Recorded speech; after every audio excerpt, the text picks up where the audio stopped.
हमारी बहन बैठी हुई हैं, हम सभी का सादर अभिनंदन और यहाँ पर स्वागत करते हैं। मुझे बड़ी ही प्रसन्नता है कि मैं आज इस आर्य विचारधारा के सत्संग में मुझे आने का अवसर मिला।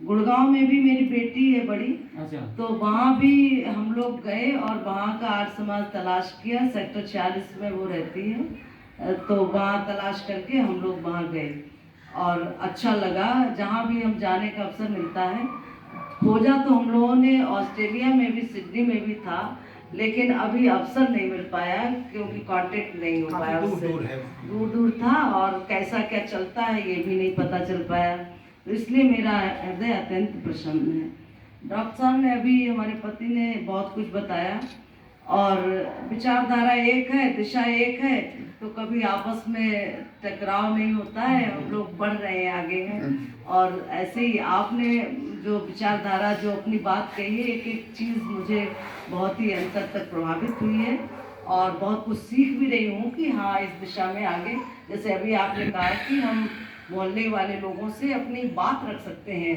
जा के। मैं डॉक्टर साहब से यही कह रही थी, मैंने कहा कि कुछ ऐसा हम भी करें इस मामले में। हम तो हैं, लेकिन इस ज्ञान का प्रसार ज़्यादा से ज़्यादा लोगों में हो जाए, सबके आचरण सही हो, तभी तो समाज और देश श्रेष्ठ होगा।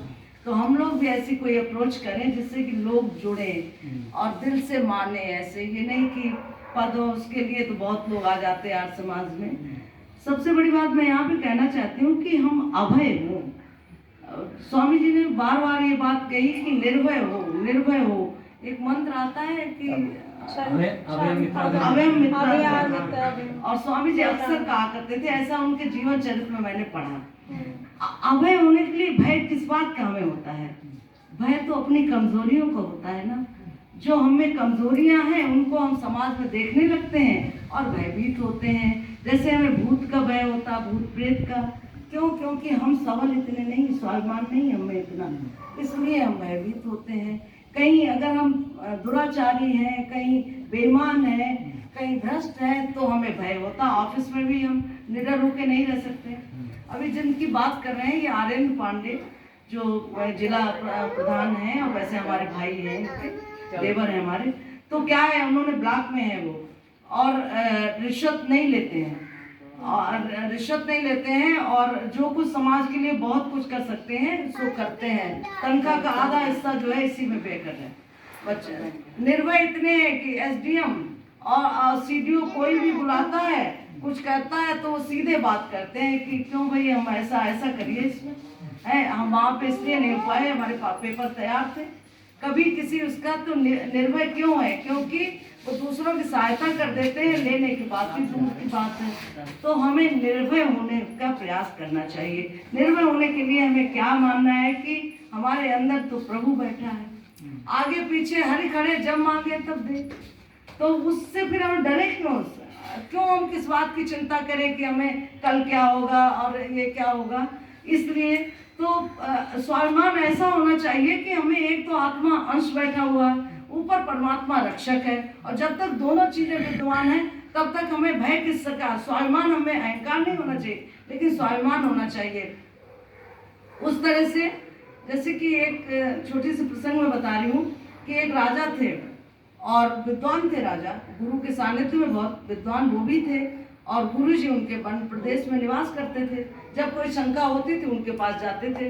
तो एक बार वो गए और उनके पास जो है सेना और सब कुछ पीछे छोड़ दिया, शाही वस्त्रों में थे। तो और उसके बाद गुरु जी जो है ध्यान मग्न थे, तो खड़े रहे। तो वो गुरु जी ने इशारा भी किया कि बैठ जाओ, लेकिन बिछौना नहीं था वहाँ पे, राजा नहीं बैठे।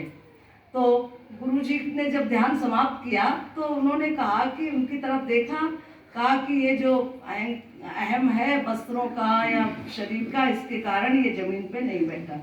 तो उन्होंने कहा कि खाक का पुतला बना और खाक से परहेज है, खाक का पुतला बना और खाक से परहेज है।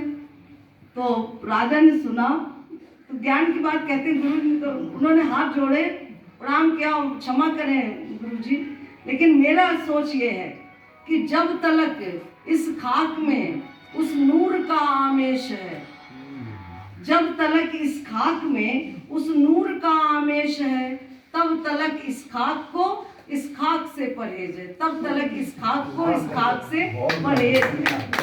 तो जब परमात्मा साथ है तो हम क्यों डरें, क्यों करें। और दूसरी बात जो कहते हैं, देवता वाली बात आप कहते हैं, तो हम उस ओर बढ़ें, जैसे देवता बनने की किसी से अपेक्षा ना करें कि हमें कुछ दे दे, चाहे शारीरिक रूप से चाहे आर्थिक रूप से। ईश्वर ने हमें ऐसा बनाए कि हम दूसरों से अपेक्षा करें, किसी संस्था या किसी उसमें बेईमानी का तो हम सोचे ही ना।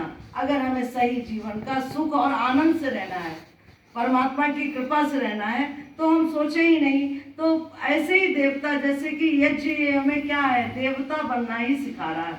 आगे देवता के रूप में ही तो यज्ञ करवाता है। जैसे कि एक यजमान ने यज्ञ किया और आहुति दी घी की और सामग्री की, तो आहुति जो है अग्नि ने स्वीकार की और अग्नि ने जो है तुरंत उस आहुति को ऊपर दे दिया, वायु को। तो हाँ, शुद्ध करके वायु को दे दी उस आहुति का। तो अग्नि ने सोचा, अग्नि के पास जब आहुति गई तो उसने सोचा कि देखो यजमान कितने प्रेम से आहुति दे रहा है और हम इसको क्यों ले लें, वो देवता है जो दे रहा हमें, हम देवता क्यों बन जाएं। तो अग्नि ने कहा नहीं नहीं, हमें नहीं रखना है, दे दी वायु को, कहा कि वायु तुम ले जाओ इसको।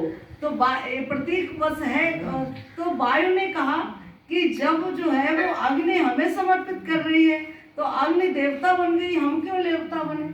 तो वायु ने तुरंत पर्जन्य दे दी बादलों को वो आहुति। बादलों ने क्या किया, बादलों के पास आ गई। तो बादलों ने कहा कि देखो, जब वायु हमें समर्पित कर रही है वो तो देवता बन गई, हम क्यों देवता बने हैं। उसमें उन्होंने जो है वो वर्षा जल रूप में किया और धरती पर वर्षा कर दी।